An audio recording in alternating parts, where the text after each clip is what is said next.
যে সব জায়গায় উন্নতি করলে আপনাদের মনে জায়গা নেওয়া যাবে। আমরা যারা এমপি আছি তারা হয়তো আর কিছুদিন পরে এমপি নাও থাকতে পারি, কিন্তু আমাদের কাজ হইল আপনাদের হৃদয়ে বসবাস করা, বাকি জীবন মৃত্যুর আগ পর্যন্ত যাতে সম্মানের সাথে পৃথিবী থেকে বিদায় নিতে পারি, এইটাই আমাদের সকলের ইচ্ছা।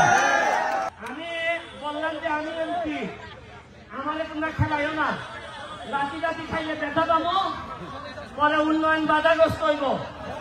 এরা আমাদের কথা দিল যে ভাই গোল দিয়ে দিব, হাত টান গেল, গোলের কোন লক্ষণই নাই। এই লাস্টে আমি উঠলাম, আর উঠার পর টিমও ভালো খেলা শুরু করলো। এইটা কি জানেন?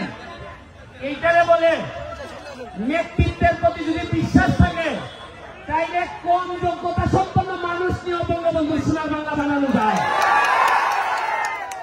আমি আপনাদেরকে কি বলবো, আমি জীবনে আসিলেই কম জগৎ, তবে আজকে আসার পর মুক্তা ভাই আর মিলন যে সম্মান আমাদেরকে দেখাইছে, আমি আর জীবন পঞ্চগড় ছাড়বো না, সারা জীবনে একবার।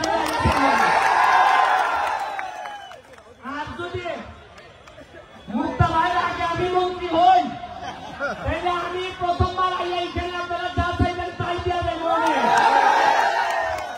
সবচেয়ে ভালো জিনিস কি জানেন? আগে একটা ফুটবল খেলা হইলে দুইজন চেয়ারম্যান মাস্টার, এখন কত উন্নত হয়েছে। একটা খেলায়, একটা ইউনিয়নের খেলায় আমরা 3 জন পার্লামেন্ট মেম্বার আপনাদের সামনে উপস্থিত আছে। তবে আপনাদেরকে একটা কথা বলি, শুনেন, আমি এখানে আইসি আমার কি লাভ হয়?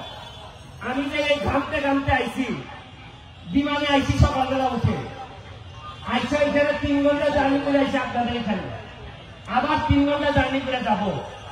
আমার প্লেয়ার গুলো এখন রওনা দিবে, 15 ঘন্টা লাগবে আমাদের হবিগঞ্জ যেতে। কি জন্য আসি জানেন? আমি এমপি হয়ে তো আর এখানে তো আমার কোনো কাজ নাই, আমার এলাকা ছেড়ে আপনাদের এলাকায় আসছি। আমার এলাকার মানুষ জিজ্ঞেস করে যে তুমি যে চলে গেলা বাংলা বাংলা, আমাদেরকে কে দেখবে? আমার এলাকার মানুষকে বুঝাইছি যে আরে আমি গেলে তো শুধু আমার এলাকার মানুষের উন্নতি হবে, আর আমি যদি বাংলা বাংলা যাই, তোমরা যদি আমার যাইতে দাও, তাহলে মুক্ত ভাইয়ের সিদ্দিক ভাইকে নিয়ে সারা বাংলাদেশের ফুটবলের উন্নতি হবে। আপনাদেরকে আমার হবিগঞ্জ, মাধবপুর এবং সোনারঘাট আমার এলাকা, আমি ওই জায়গার এমপি। আমার এখানে 2টা রিজার্ভ ফরেস্ট আছে, রেমাকালেঙ্গা, সাতছড়ি। আমার এলাকায় 24টা চা বাগান আছে। আমার এলাকায় প্রায় 100 মতো ইন্ডাস্ট্রি আছে। আমি দাওয়াত দিয়ে যাচ্ছি আপনাদেরকে, আপনারা পঞ্চগড়ের তেতুলিয়া এই উপজেলার যে মানুষই যাবেন, শুধু চেয়ারম্যানরে অথবা এমপি সাহেবরে খালি বইলে গেলেই হবে। আপনারা যে যে যাবেন, যে এইখানে যত বিপদ আপদ যা আছে, যদি কিচ্ছু না থাকে আমার নামে খাইয়া পড়ে চলে আসবেন।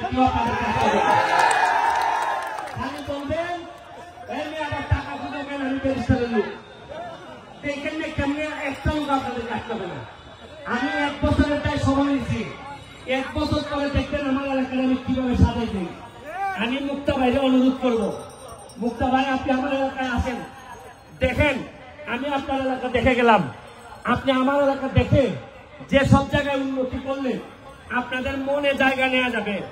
আমরা যারা এমপি আছি তারা হয়তো আর কিছুদিন পরে এমপি নাও থাকতে পারি, কিন্তু আমাদের কাজ হইল আপনাদের হৃদয়ে বসবাস করা, বাকি জীবন মৃত্যুর আগ পর্যন্ত যাতে সম্মানের সাথে পৃথিবী থেকে বিদায় নিতে পারি, এইটাই আমাদের সকলের ইচ্ছা।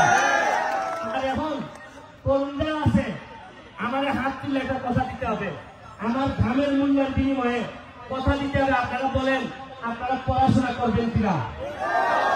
পড়াশোনা করার কারণে আজকে আমি ব্যারিস্টার হয়েছি, ব্যারিস্টার হয়ে আজকে আমি এত দূর আসছি। আপনারা আবার হাত তোলা বলেন যে কথা পড়াশোনা করবেন কিনা বলেন, মাদক থেকে দূরে থাকবেন কিনা বলেন আপনারা। আমাদের যদি সামান্য ভালোবেসে থাকেন, আমাদের যদি সামান্য আমার প্রতি আপনাদের যদি করুণা হয়, যে এই লোকটা সারাদিন ঘুরে বেড়ায়, শুনেন কতদিন বাঁচবো আর আমি জানি না, আমার যে শত্রু তাতে আমি কতদিন বাঁচবো তাও জানি না, তবে মৃত্যুর আগ পর্যন্ত আপনাদের হৃদয়ে আপনাদের দোয়া নিয়ে বেঁচে থাকতে চাই। আর আমরা এখানে যারা আছি তারা কথা দিচ্ছে এমপি শপথ নেওয়ার পর যে জন্মস্থান হয় সে বাংলাবান্ধা হোক, তেতুলিয়া হোক, পঞ্চগড় হোক, ফরিদপুর হোক, যে জন্মস্থান আমরা পাইছি রিজাইন করার আগে অথবা এমপি থেকে যাওয়ার আগে এর চেয়ে ভালো জন্মস্থান আমরা রেখে যেতে চাই। এটা আমাদের শপথ, এটা আমরা অবশ্যই পালন করবো।